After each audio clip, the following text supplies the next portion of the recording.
John Bikram thadokani ai yaudana mahak mathanta mapunsi lenma ngamgadra mahakna haikhiba mahakna oina zakhiba ai hak ningsinglai he sor nang mangaire ai bu lamjing bigadauba ai gi tawduna ra khangde lulungna onsilai aingonda oza John gi mabaina haibadu sauningbra onthokna thajakhidraba wahangni yengthoklubada John yamna khorangna aigi paukhum ngaibagum aingonda tangak yengli pidon naramba aigi wakhal mikupta mangkhibagum tawkhi aina khummi saudeda lulung karigi saudoriba aina khumkhibadu sumlavra aisu khangthi John aigi paukhumdu tabada harauna noi lulungsu harauji adubu aigidi wakhal adugi iraidagi nanthokpa ingam ngamde haina numit tasilakle John gi mawaina hairamba waduna ai mabu mathanda thamlamgadauba hangoirai lulunga aiga aikhoi animak hospital da lela silepnaraduna aikhoi gi ni haina piba attendant ki kaduda lulungi tumnanaba sem sare aigina nursing gi pothabam kada aikhoi mafam sida lelagani haina Miss Raisolada phone tawduna khangankre mathang numit ki pung 10 rom tarakpa duaida aiga nurse amaga John gi kada leiringaida John gi mawai yorakle hek sanglakpaga John da hai imotomba ai nangonda ngarang haige tawbada kawduna haihudre nachena aibu Radha Kundada usop ama kalau yaraga Brindavan su yoro hairai naksu khara pharabanina ai amuktang yoruge khanduna ngarang Radha Kundagi damak ticket kakpani pungkhai amuk leiraga gari thagani ai numit humni mari nirom lerakpa yai aina ngarang haibadu nak chaning tana khalamu ai chalukhige satpiro ibai yani atai wako nanganasi khummi John mawaidu adum chatkre wa makha amuk taramde aibu kawwa fau koramdre aigi nakta leriba nurse adusu mabu munna yenghoi aingonda su yengi wadi ngangde haibabu magi mit yeng marau leina ui mahakna chatkringai maraksida lulunga aiga hospital da John gi manakta amuk lei Arunachal Bhavan da amuk chat John bu senaduna leire magi masa nongma gi fagalakle haiba magi sajat sakcha wangang dagi adum makhangi adubu doctor na mabu yamna kupna senai marakta mabu atopa ka amada physiotherapy gi damakni haiduna puduna hek chatli asumna leirakpa sayol amarom phajilakla phau John gi mawai halakidre wafam sigi matangda John asu hodolakte aina su hodokte nongma ayuk amadi Dr. Rauna magi kada lau hairai haina nurse amana kaure aina chatkibada mana aibu harauna kausinbi mayokna na thariba chaukida phamu takpi mana ingraji da hai Mr. John bu hojik discharge tawba yaragani haina board na lemnare magi masa chapchana normal oire home treatment tawraga adum pharagani madugi damak aikhoina hidaki prescription pigani kariguma nungaitaba laklabasu aikhoida sugaina irakpa yagani adugi makha taba marol hidak lanthak aikhoina taklakani magi yamna maraibu phaba nupani aikhoi magi anabasi matam yamna sangna changadra kirambani adubu aikhoina anoba layang ama hodokpa sina magi anabasida miracle ama oire isorgi thaujalni aduna aikhoina khanabada mabu hospital gi environment asida kuina lehenba budi masagi hainavi lifestyle amada lehenbana henna mangonda kanaragani haibasi lepnarabani mafam sida sum leiba haibasi khara syamna changani aikhoi gi su sit ki problem lei aduna ngasi humni subasida mabu discharge tawba tare nakhoi gi khudong chanabani hospital gi fee na singba hayeng fawgi manungda sengdoknaba to madugi bill ama ai tharake Mr. John ga su ai unarakhini nangonda hana khangalaga haige tawbani mangonda masagi confidence yamna changi asigin yamna nungaijare doctor na hona bibadagi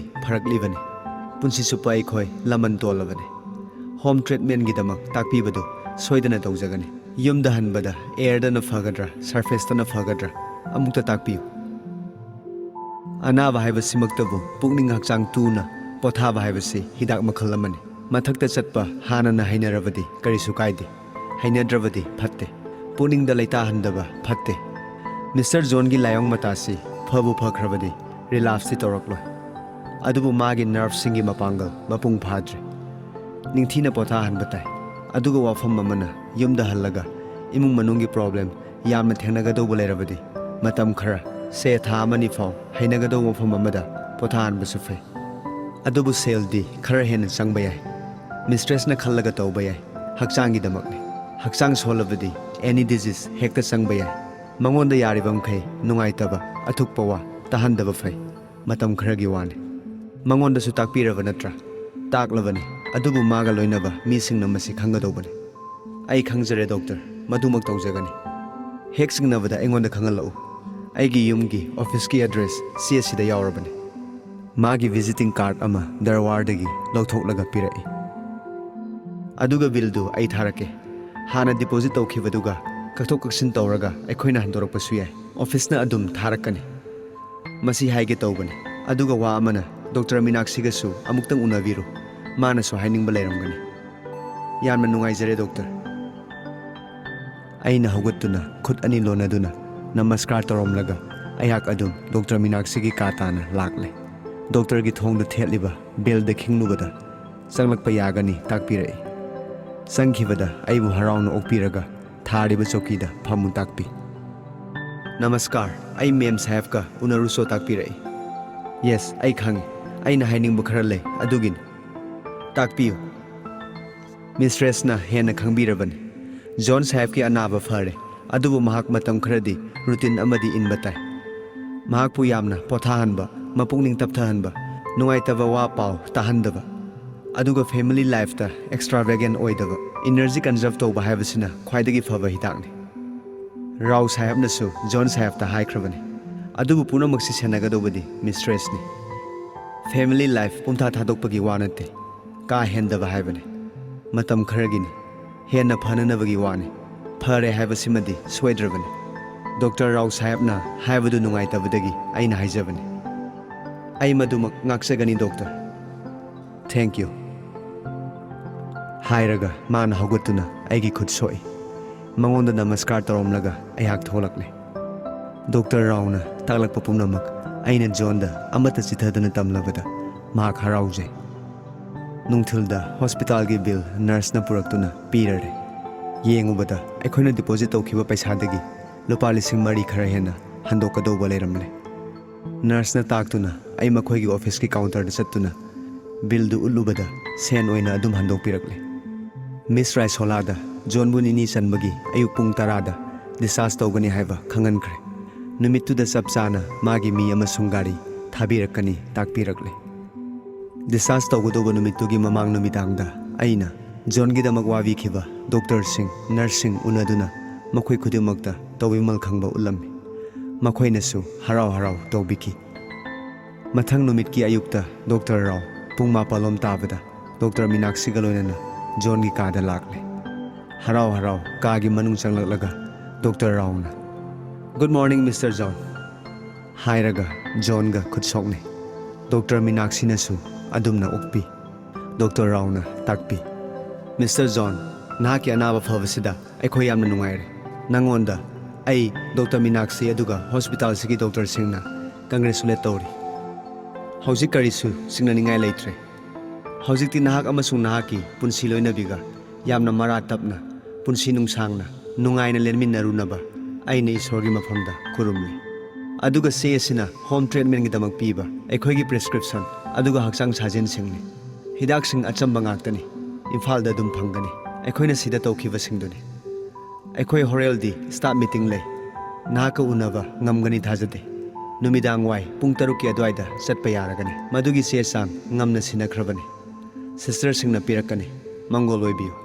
John mamita ira chen bamkhai doctor da makhut ani lonai khut sokne Dr. Meenakshi da su makhut lonai amuk aina makhoida namaskar tawi lulunga su makhoina khut sokne doctor sing chakhraba matungda nursing laktuna makhoina su John gi anaba pharakpagi nungaiba phongdokpire salamdai da makhoiga punna cha thaminanaba makhoina sem sabinaba makhoida aina ngarang haijakhibani madu matam chana pangthoknaba honari hairai Arunachal Bhavan numidang wai pung 3 makhai Miss Raisolana aikhoibu ngaiduna leiramle dari machinda leptuna mana taramna okpi good afternoon congratulations on your recovery Dari he kakat khibada John gi makhut soi.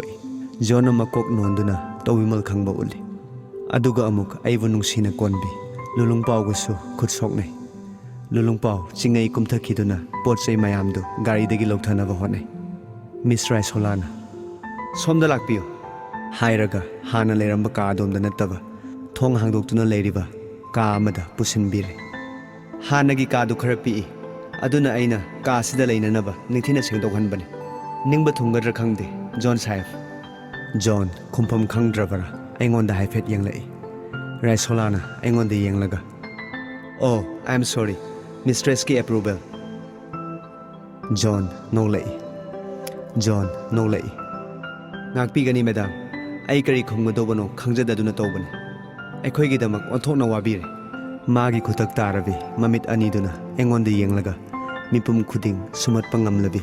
College tamlingai haktakta taminaba satra kayagi thamoi huba ngamkhibi. Madumakna magi mamang semkhibi. Prize minok haina khangnakhibi. Minokta mathwai tana noklaga hairai. A wonderful compliment. Many thanks. Mr. John na khangbidaduna tawbane. Aigi marup Rosie. I mean Mistress John. Aigi dikari haini.